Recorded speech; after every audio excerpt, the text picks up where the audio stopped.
Okay. Welcome, everybody. This is my free monthly group coaching webinar that I do first Tuesday of every month, 10 a.m. Pacific time. So thanks for coming. Today I'm going to talk about relationships, which of course is one of my favorite subjects. And some of you may know that for 60 years, I've been helping people unravel their ambiguous, unclear, unself-aware communications so they can feel more connected to each other. But so often, even when we're pretty mindful of our communication, communication is really so complex and multi-layered that we still often feel disconnected. So I want to look today at some of the things that get in the way of feeling connected with whoever you're trying to be with. So first, I want to just say that things happen to us. So we're in relationship always with things that are happening to us. And just think for a minute, something happens and you're pleased with it. Well, then you're more apt to feel safe and easy. And if it's a person, because things happen that aren't people, but I'm going to talk mostly about people's communications are like happening to you. It's an event and you have a response. And the questions we're going to be looking at today is what can we learn about ourselves when we respond to something that happens that we're not so pleased with? Those are the challenging times. So let me give you an example of a situation where there's, let's say, some confusion and disconnection. And then I'll invite you to share some ideas about how this could be improved. So George and Martha are having a conversation. They're a married couple in their 50s.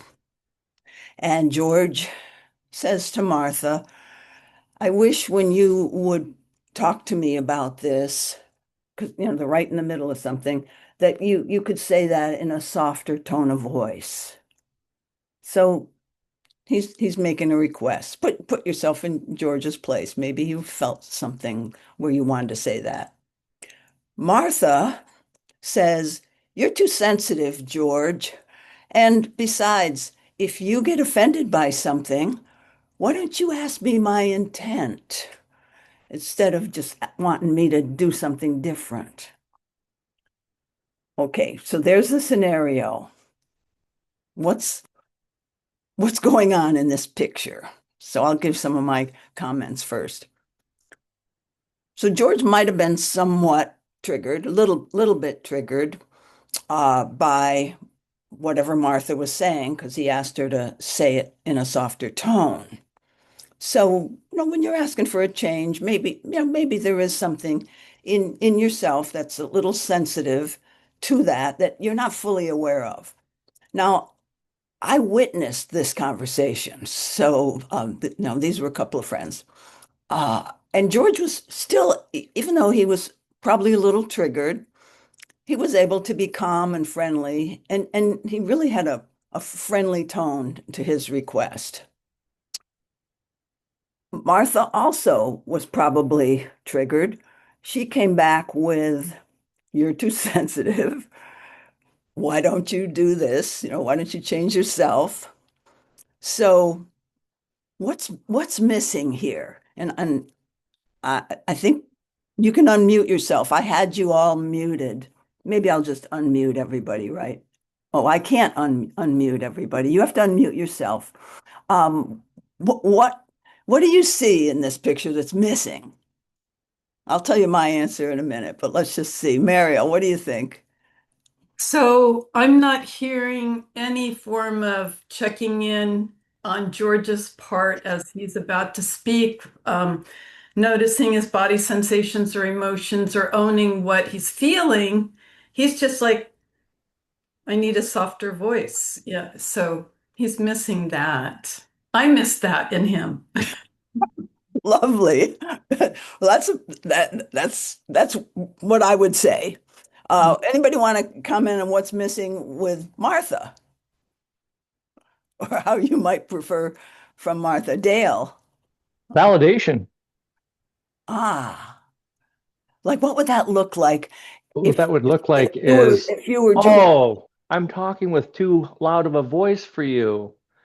What's that like for you? Mm, yeah, yeah, Seems like it's hard. yeah. Connecting. So yeah, and the way I love the way you said it, Dale, and the way I would say it is she didn't check in with her feelings first.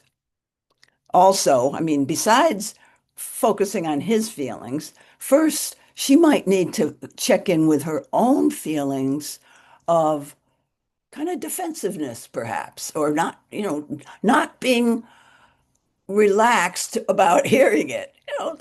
That's her reality. We're not judging that she shouldn't feel that. What we are wishing for, though, is more presence, more awareness.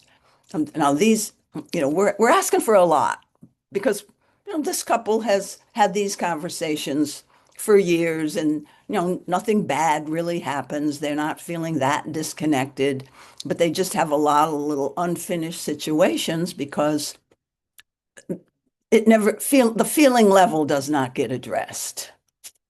So the Martha that we might imagine, the new and improved Martha, might be, ooh, hearing you say that. She doesn't have to say it even out loud, but hearing that, let me check in, like Mariel said, with body sensations, feelings.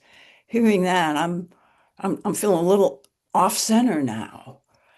And then she might even have to, if she did say that, she could say that, or she could just notice it. And then if I'm Martha, I might say, let me get more connected to myself so that I can really connect with what you're saying, George. There's some feelings there, and I'd like to acknowledge those. It sounds like this is something tender for you. And I guess I do talk too loud sometimes. Is that hurting you or bothering you in some way? So it's like the way Dale said it was really excellent, I think. But just what are we getting out of this? There's so many missed messages because we stay on the content level rather than the feeling level. Now, I'm going to ask for any other comments, and then I'm going to give us another kind of quiz, another example that we can pick apart before we bring in I some have of I our have own. something for Martha to say. Oh, yeah, what? It's not very evolved, but it's something that I noticed myself doing. Is I notice there's no feeling or I statement, and so then I say something that's not very skillful, which is like, you know, get back to me when you have an I statement about that. Well, that's friendly. You know, the couples can get to the point where they don't get triggered by, you know, little quips like that because they've had many conversations in the past. So I'm not even judging that, Elisheva, as unskillful. It depends on the context of your relationship. So that's a fun one. Get back to me when you have an I statement. Of course, and as you said, you're not talking about your own feelings. You haven't, you've glossed over. See, this is what happens a lot. No, we we we don't because when we're triggered, we don't see many options. Our main option is how can I get back to feeling safe again? And we don't even realize that we're not feeling safe. So we have to acknowledge where we are and be present to that to create or find in ourselves a truly connected, responsive response to the partner.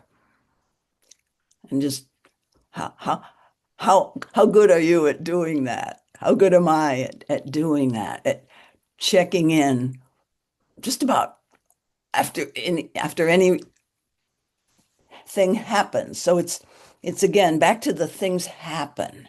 And we're not in life, we're not just talking about relationship things, but the things that happen that trigger us most these days do tend to be relationship insults of some sort, insults to our sense of who we are, who we think we are, how we want to be seen, our self-image, our comfort, our safety. Any other comments before I give us another example to play with? And it could even be a question about your own life, because I definitely want to respond to personal questions from the people who are here too. So if any of those are here, just share one of those now.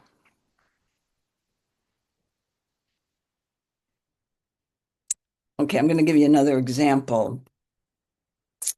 This is from the first chapter of my book, Saying What's Real. And in Saying What's Real, there's 7 key statements that bring your conversation into the present moment. And the first one is the statement, hearing you say that I feel. So we've already kind of covered that.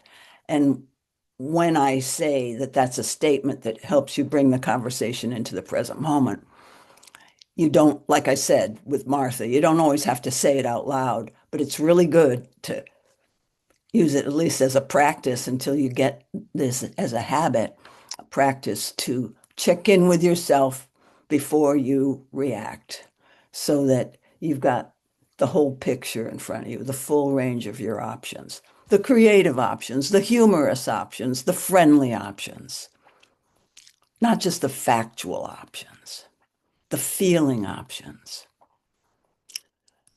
It's not all about safety. You know, we really want connection. So the example from Saying What's Real is a father and her teenage daughter. And the teenage daughter is going out Saturday night and she says, "Don't wait up. I'm not sure when I'll be home." The father, that's what happens now to the father. And he's a little taken aback. She hasn't been this assertive before. And he's uncomfortable, but that doesn't quite register. He just goes on automatic because he isn't comfortable. He is somewhat triggered, discombobulated, like not knowing how to handle the situation because she's asserting her power in a new way. So he says, "Okay, honey, be safe." That's just his automatic supportive dad role. But she's out and he's feeling vaguely uncomfortable, like what was that? So the next morning, she came home, they're at breakfast, and there's this awkward kind of silence between them. What needs to be spoken about, do you think? And what might he say if he was going to bring this up to her? Any thoughts or questions?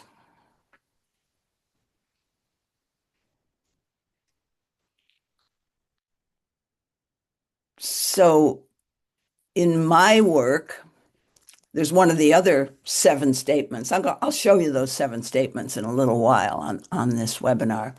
But one of the other key statements is I have some feelings to clear, because that's like handling some unfinished business from last night and bringing that into the present so they can clear the air and be more present with each other. Oh, well, Abby, is that how we say your name, Abby? What's your comment? Yes. I'd like to hear your thoughts before I share more. So I'm just curious in this circumstance if there would be an aspect of asking for permission, essentially. So something along the lines of, I love you and I have some feelings I need to clear about last night and where we stand. Do you have space for this right now, for this conversation? Absolutely. Yeah. I have some feelings to clear. Is this a good time? Or I like the way Abby said it. Do you have space for this right now? Yeah, lovely. And then he says, last night when you walked out and said, don't wait up, I got this uneasy feeling in my chest. I had the feeling I should like discuss this with you a little bit more. I said to myself, what? Something's changed. What's changed? Sounds like maybe she's asserting her power in a new way. Like, are you telling me you are now setting your own curfew? No, these are not always deep feelings like I'm a bad dad or, fear that I did it wrong, triggers like that, but addressing the elephant in the room kind of thing. How do we do that? So that was my version of the dad's stumbling attempt, because sometimes the most real things are kind of stumbling. They're not smoothly delivered. Attempt to connect with his daughter about the ambiguous or unclear message he got last night. So he says, is that what you're saying? And then they could each talk about how they feel about this assertion of her independence a little more, and whatever comes out of that conversation. The lesson here is not so much communication skills as being mindful of the different levels of communication. There's the content, I'm going out, don't wait up. Okay, honey, at content level. And there's the relational level that's not just the feeling level. It's what does this mean about how we define our relationship? Now, the father-daughter relationship has been defined in a certain power mode, and now the power is kind of maybe starting to equalize a little bit. So being mindful of the power dynamics or other relationship dynamics is a whole other level of complexity when we talk about the different levels in a communication. Hey, Bill, what do you got? Yeah, and let me know if my sound is working okay. It's working good. Okay. Yeah. Um, so one thing I'm imagining is that the father could say, once we say, hey, I had some feelings, I want to visit with you about last night. He might even say something like, I recognize that we don't have an agreement about your comings and goings. Uh, and I noticed when was assertive about, just letting me know you're gonna, don't wait up. It sparked some fear in me, uh, Great. or uncertainty. It threw me off, whatever, something like that. Um, and and I felt that maybe, I felt out of control. Uh, and I like to be in control or something like that.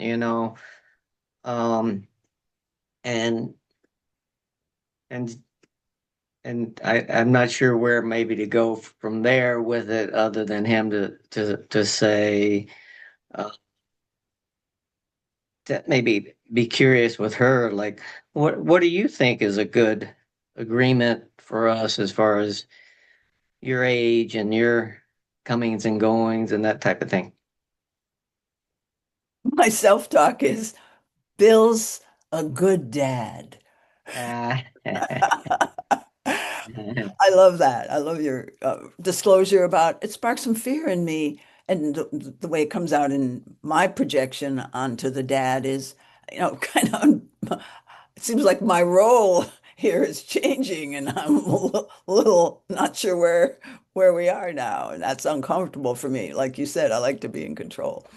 Mhm. And sometimes when I disclose something to someone and I'm a little shaky about it and not even maybe sure that I've been clear, I would say, and I'd like to know how this impacts you, what I just said. Mhm. And then have a little bit more of a dialogue. And then like you said, could we have a conversation about the whole curfew thing sometime? We don't have to have it now. I'm just clearing the air right now. You know, we're at breakfast. We're getting ready for our day. Uh, but that was a beautiful idea. Mhm. Thanks for bringing that in. Any other comments at this point? So we're starting to see there's the feeling level and the content level. There's the sort of task, let's talk about your curfew, level, and then the relationship level, who's got more power, who needs the other person more. These are other things that come under the heading of the relational level. Okay. And there's a lot more about that in the book, Saying What's Real. So now I want to I have one more example here. So this is a couple, Mary and Rick. They're in their 50s. These are all also people that I know, um, friends. And so Mary is telling Rick about a conversation she had with her daughter a couple days ago. Uh, Mary and Rick are a long-term unmarried couple, and they don't live together. But Rick financially supports Mary, and he willingly does that. So here's the scenario where something comes at Mary, and then something comes at Rick when she shares it. So well, actually, I'm not going to talk about the part that comes at Mary. She just tells Rick about it. She says, last night, my daughter said to me, and she was very emotional. She said, I'm afraid I'm going to have to take care of you in your old age because you don't have any savings. So, that came at her, and now she's just sharing it with Rick. She dealt with it on her own. And Rick says, why didn't you tell her, or did you tell her um, that she doesn't have to worry, that I'm going to be supporting you? So that right there, just that much, Rick has some feelings about this, about what he heard, that he's not aware of. He's saying, why didn't you tell her? We'll look at what he might be feeling that he's not aware of. See, I know the situation, so I kind of can read what he's not aware of. But she says, why didn't you tell her? And she said, well, um, I I I didn't really think that was relevant to what she was saying. I just kind of took it in. I couldn't give her much reassurance. Again, still on kind of a content level here. Little challenge from Rick, little defense, but not too much from Mary. What's going on with Rick? And what if Mary was able to tune in to his feelings rather than just give him oh, I did I didn't think that was relevant, so she just gave content. Here's what I know. Rick's wondering, why didn't you tell her I was going to take care of you in your old age? Because he's seeing this whole scene through the lens of his fear of abandonment. Now, might not be able to know that, but my point is, see, he's worried that that Mary hasn't got it in her bones that I'm going to take care of you, honey. We're here for a lifetime. So that's his. He would love to have had her say something like to her daughter. This was her adult daughter, by the way, to her adult daughter. Well, Rick will take care of me, and he'll take care of you too if you need it. He's here. We're here for the long haul. We're family. So, but Rick sees a lot of different situations through this fear of abandonment. So that's just something that he's not really aware of much ever at all. I don't, he's not my client. I don't work with him to help him, but this happens, lots of times. So my point right now is how often we view what comes at us through the lens of some old conditioned fear that we live with, that we drag around, and that pretty much constantly colors our ability to see clearly the thing that's happening to us. We talk about trigger reactions and knowing what's behind your trigger, what core fear, like fear of abandonment, fear of rejection, fear of not being enough. Each of us has at least one of these core fears that's just gotten conditioned, even if we weren't seriously traumatized as children. Not all of our childhood developmental needs were met in a good enough way. They don't have to be met in a perfect way, but we're met in a good enough way. And we pretty much all grow up with some kind of, we call it insecurity.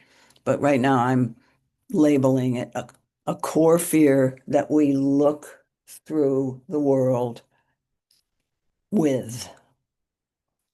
What do you know about yourself? I'm just going to give you a chance to reflect right now. What do you know about your own fear that you walk through life viewing through?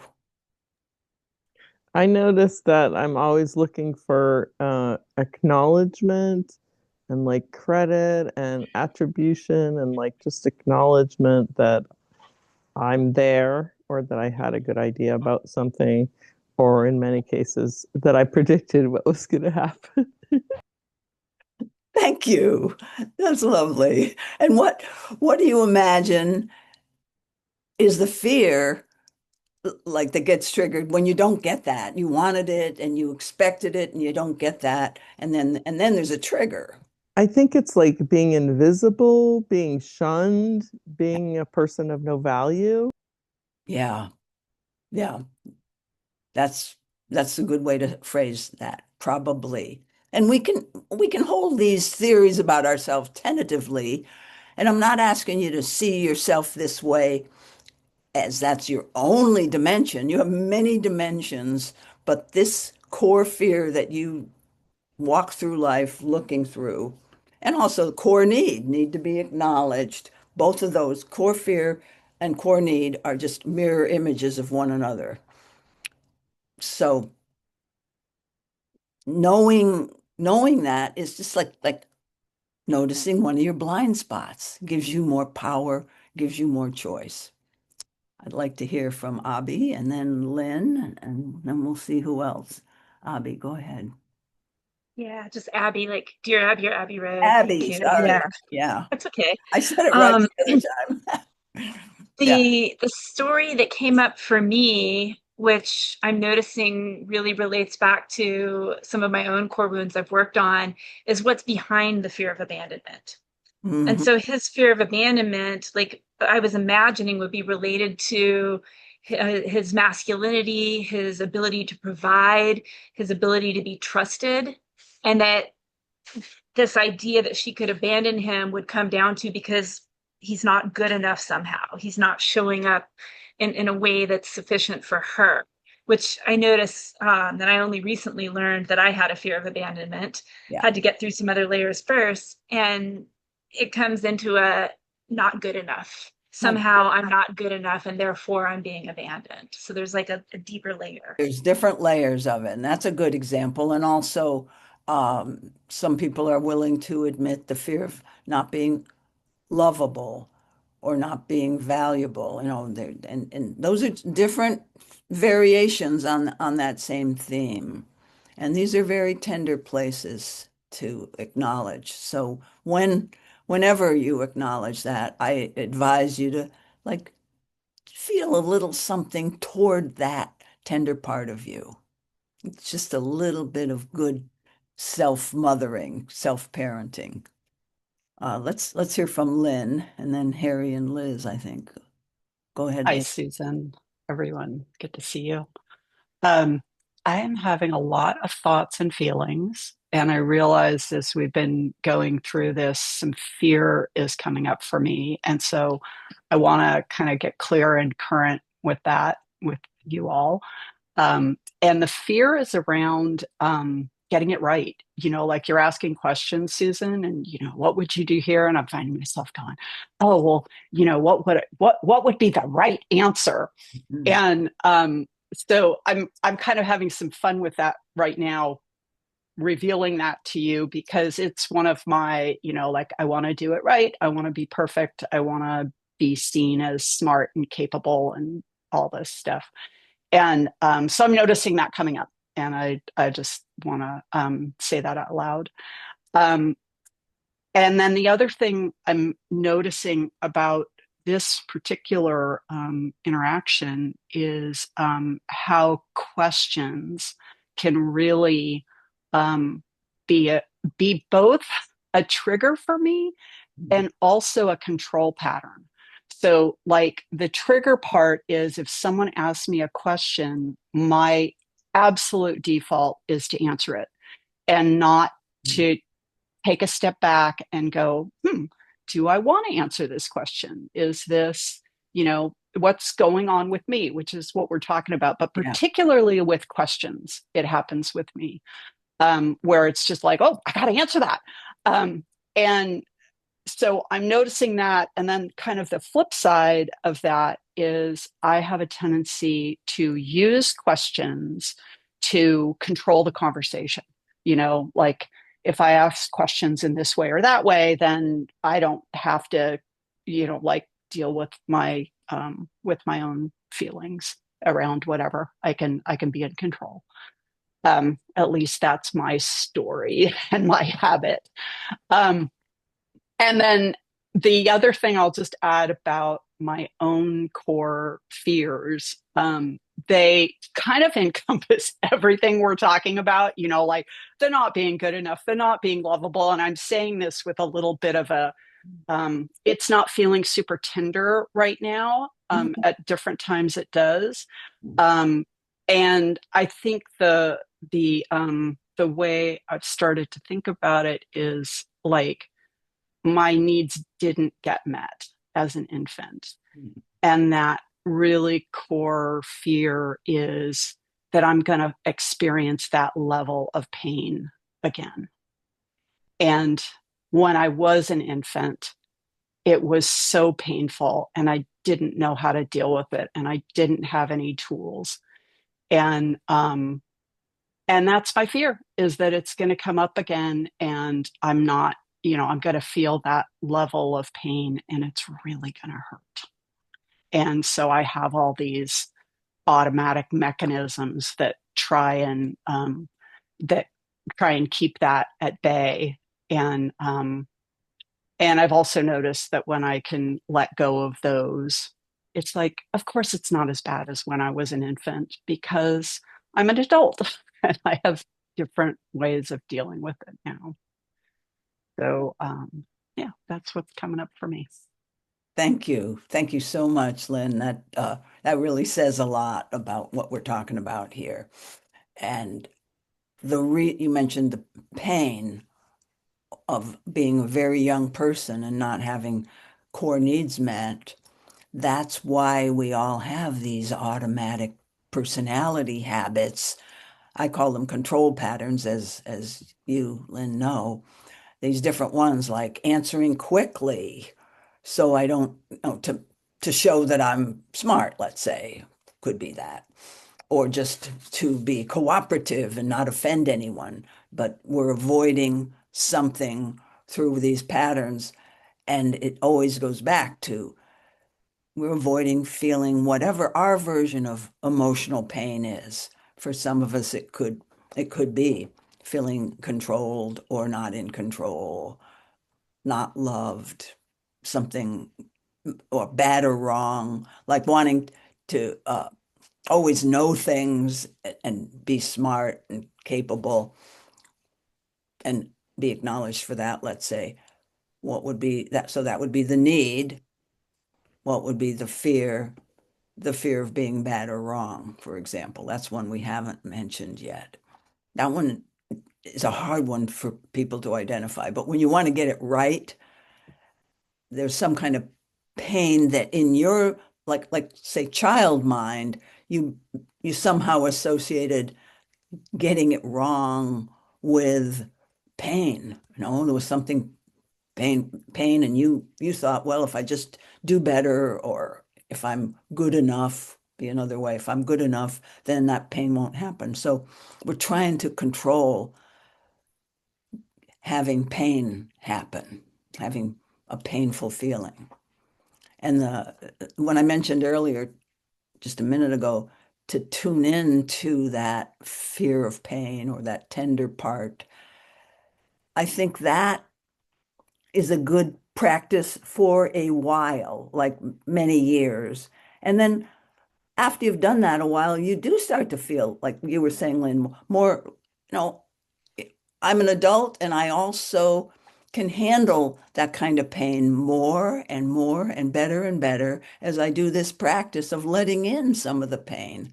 Not going full blown into it all at once, perhaps, if it was very scary when you were young, but you get used to it. You get used to, well, some things cause discomfort, cause pain. Sometimes I make it about me, that I'm not good enough. And if I only did this thing, I could control the pain. We're not, you can't. Things happen that are unexpected, unpleasant. And the good practice is, feeling those and feeling how your pain from the past gives you kind of a feeling that this kind of pain I can't stand. But you do it enough, you practice intentionally feeling the feelings enough, the pain really does get less and less and less. And pretty soon you can kind of laugh at it in a gentle, loving way. Oh, there's that again. There I am seeing the world through my lens of fear of abandonment again. No, but I say for many years, I'm recommending, just based on my experience, that you have tender feelings. But then, you don't, I don't mean be callous with yourself when you laugh at yourself. It's like, oh, honey, it's that kind of a humor. Okay, Liz and Harry, what are you thinking about here? Share that with us. Yeah, it was me that raised my hand. So unless Liz wants to also say something. Go ahead. But hi. Yeah, so well, my version of emotional pain is to learn or discover or realize after the fact, maybe further on down the road, that I have been having an interaction with a person or a particular relationship with a person that is based on the utility of what I'm bringing. Like what I'm bringing it serves a certain utility to that person, and that's what they're allowing room for. And when it comes to what I value about myself, not just what I bring to the other person, but what I value to also bring, that's the rest of me, that doesn't matter.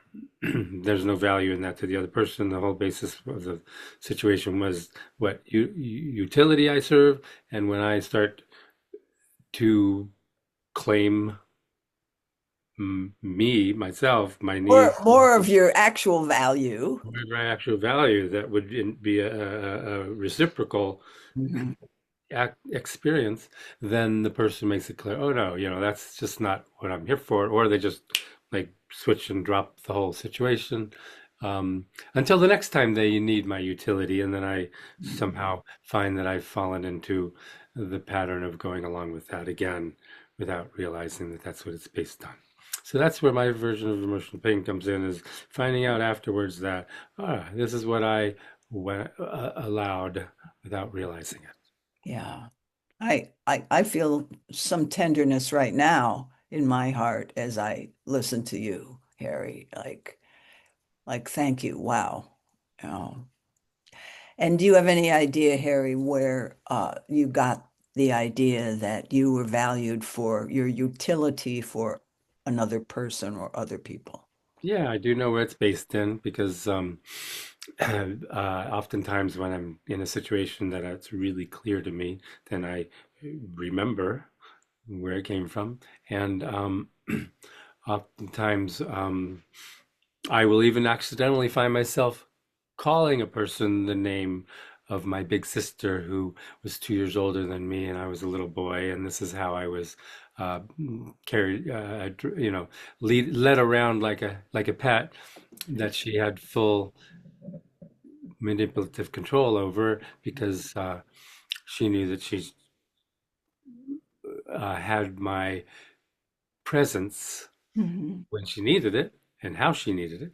But when she didn't need it or want it, then she didn't have any reason to have my presence. And it was very uh, like all or nothing. And I noticed that that's what's built into my nervous system when I'm interacting with the world, and especially when I'm in close experiences with people, whether it's a work related or a home related or intimacy related experiences, that I'm brought back to this is this looking like Tammy and Harry, or am I more in power right now than I was at 3 and 4 and 5 years old? Yeah, yeah. Just this is vaguely familiar, this present situation to something. So thank you so much. And I want to talk about these stories. Oh, I am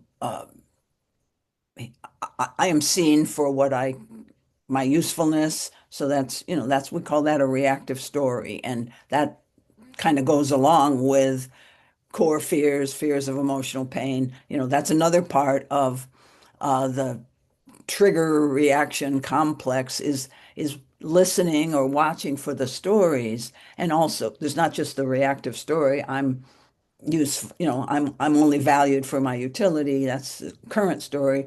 There's an actual story, Tammy treated me like this, and there's memories and so forth. How do we free ourselves from that so that we can live in present time?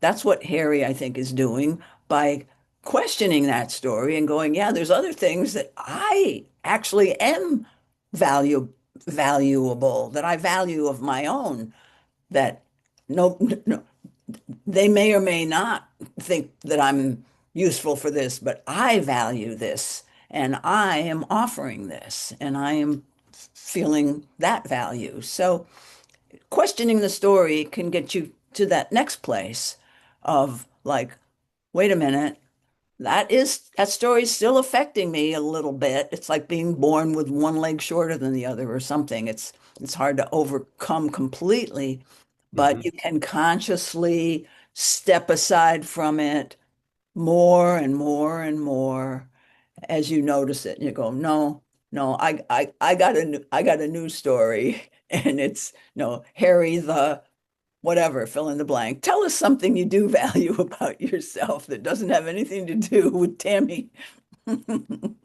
What do you value, Harry? Yeah, well, I value my creativity, especially when situations present a challenge that needs to be figured out, and I value my sense of humor, and which I guess is creativity also.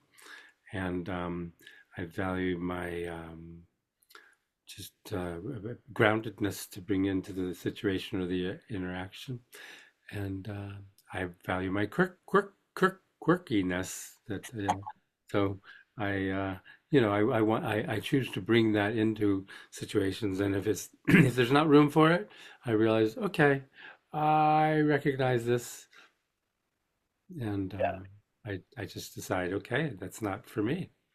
That arrangement, that relationship, that interaction. Yeah. Well, I know Harry, and I want to validate all those things you said about yourself and add one, which is you really have a sensitivity to bodies. I've hired Harry for massages. You give one of the greatest massages I've ever had, Harry. So I got to give you that. Well, thank you, Susan. It's an honor. Mm. Yeah. I think there was another hand up, which I didn't get to see the name. Was there? Or a new hand? Yeah, I had a question. Yeah. Yeah, Scott. In talking about everything we're talking about, but what you were saying a little bit ago about, the benefit of I think you call it like tuning into the pain as a practice and to doing that for a while. And I just want to hear, yeah, your insight on, I call it, the value of getting real work, which is like getting into, trauma and getting into understanding of that. And then what I call Tony Robbinsing thing. It's like, how can I, what he calls state change, like be aware, oh, I'm in a negative Uh-huh. state, you know, and I guess another way of looking at it is just acknowledging our own sovereignty, ability to notice I'm in a pattern, whatever, and then simply choose out of it, um, which also seems extremely empowering. It is. And so my question is, I just want to hear your vibe on Yeah. how you balance those two. Yeah, good. The Tony Robbins approach of I can make a state change works well for some people and not everyone. This is my position. I think more of us need to get in touch with how conditioned we are deeply as a prelude to really having emotional freedom. We really have to be sure that our motivation is not simply to avoid emotional pain. The best strength training, resilience training that I know is being able to fully experience your own emotional pain and a moment of shared pain, a moment of shared joy, just moments where you are fully present in that moment, uh, even when maybe a little bit of an old wooden, we call it the wooden leg, your handicap, your fear, abandonment, and stuff like that. Even while that might be lurking in the background, you no longer influenced by that. You can get to the place where you're no longer influenced by that at all. And then you do have freedom to make state changes. But I'm cautious about I know it works, but the group hypnosis in the big Tony Robbins type events, in the sense that, yeah, you can do marvelous things like walk on hot coals, and these things really are possible. I'm just biased in a different direction, Scott. I'm not saying that's wrong. I think that's excellent for a lot of people. Um, my audience is probably a little more interested in shadow work and realizing how terribly conditioned we all are and how little freedom we really act from. That would not be that popular, maybe in the Tony Robbins crowd. And I have great respect for Tony Robbins. I've bought almost all of his books. I've never gone to an event, but I've seen them on the YouTube. I mean, he's an amazing guy. Uh, It just Yeah. isn't my I, flavor. I, It just isn't my flavor. So I'll just say it that way. I get that. Yeah. Yeah, I Thanks for get the that. I question, appreciate because I never really thought of him and me before. Yeah, and I'm not, and I just want to be clear, I'm not, I totally agree. Obviously, I'm here with you, and I've never been to a Tony Robbins thing, but Uh, I do think they're both valuable. yeah. And it's not, and like you say, the point you made, which is perfect, which is like, I would never want to do, do a state change like my sovereign, I can never say that word, my sovereign, self. Hmm. Um, as a way of pushing away feelings or repressing them. Absolutely not. But what I was speaking to is kind of what you said earlier, which is, tuning into pain is kind of like a practice. Kind of you do it for a while, and at some point, you kind of get good enough at it that you're maybe not feeling like, okay, I'm not going to be tuning into my pain all the time, Yeah. like you were talking about with You don't Harry. need it. It's like we're going Mhm. to realize I'm an adult now, and I don't need to constantly be doing that. I Yeah. think of it as like almost like a radio channel I've tuned into, and sometimes I'm like, crap, I'm tuned into pain all the time. I need to Yeah. tune out on a different station. Hmm. And sometimes we all need to learn how to just like get new input sometimes. I mean, if you just like can't get out of a mood or can't get out of a trigger, even trying to um like do your breath practices or your dance or you're taking a walk.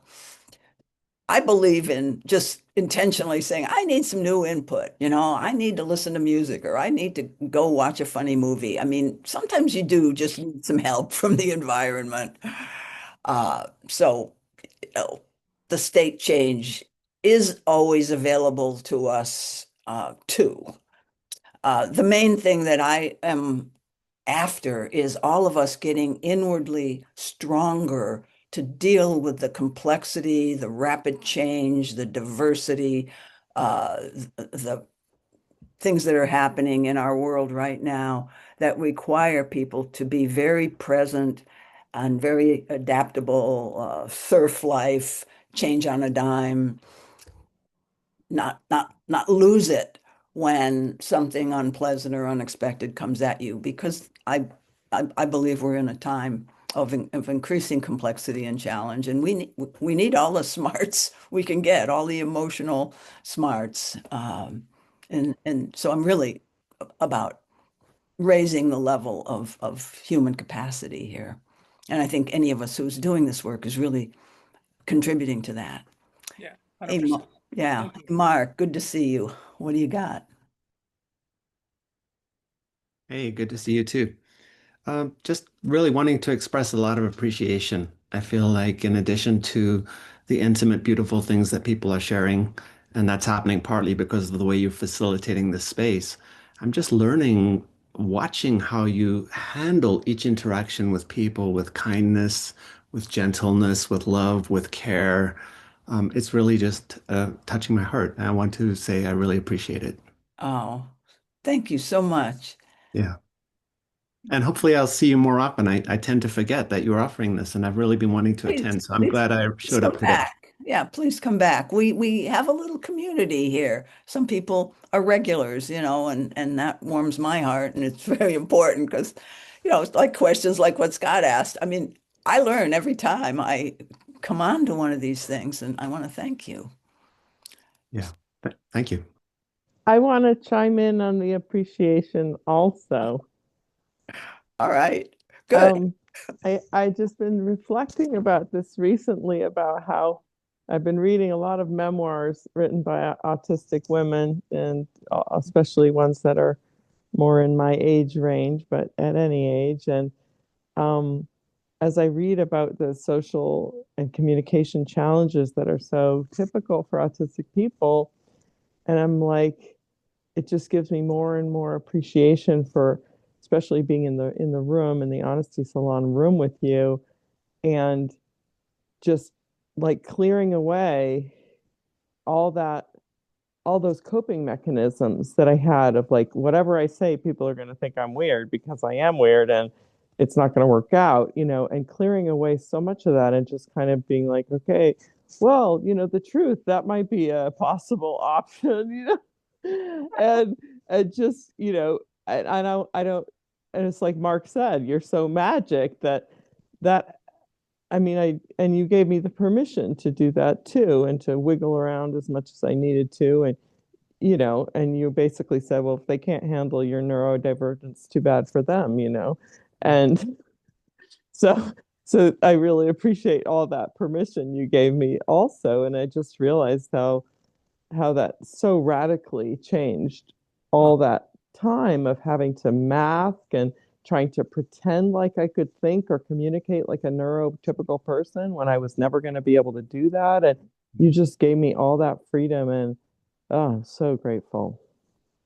And I know that you were loved and respected for yourself, Elisheva, in those groups. We used to be in these honesty salons together. And now I don't do them in person anymore. I do them online, and they almost always fill up quickly. So I didn't even post the current one on my Substack. But if you want to get into one of those honesty salons on Zoom that I do now, keep in touch with my Substack upcoming events, because I'm starting another one tomorrow, which is full, but I'll start another one in like January, February. No, it'll be February or March that I'll start another one. So please subscribe to my Substack, Susan Campbell 99 at substack.com. Susan Campbell 99 at substack.com. A lot of you, that's how you came to me here today. So I was going to throw up a screen share, and if I had time. So I think I'll do that anyway, in case some of you want to like take a screenshot picture of it or something. I'm going to show now the 7 statements from the book Saying What's Real that bring your conversation into the present moment. So it's sort of like hearing you say that I feel, and I have some feelings to clear. Those are 2 of them, but here's the rest of them.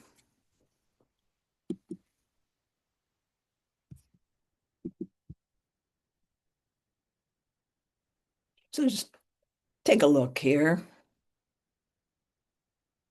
I'm not going to go over them at this point. Maybe I'll do another webinar where we go into each one and how you might use them for different dilemmas in your life, because these really do cover what I sometimes think of as the 7 statements necessary for relationship success.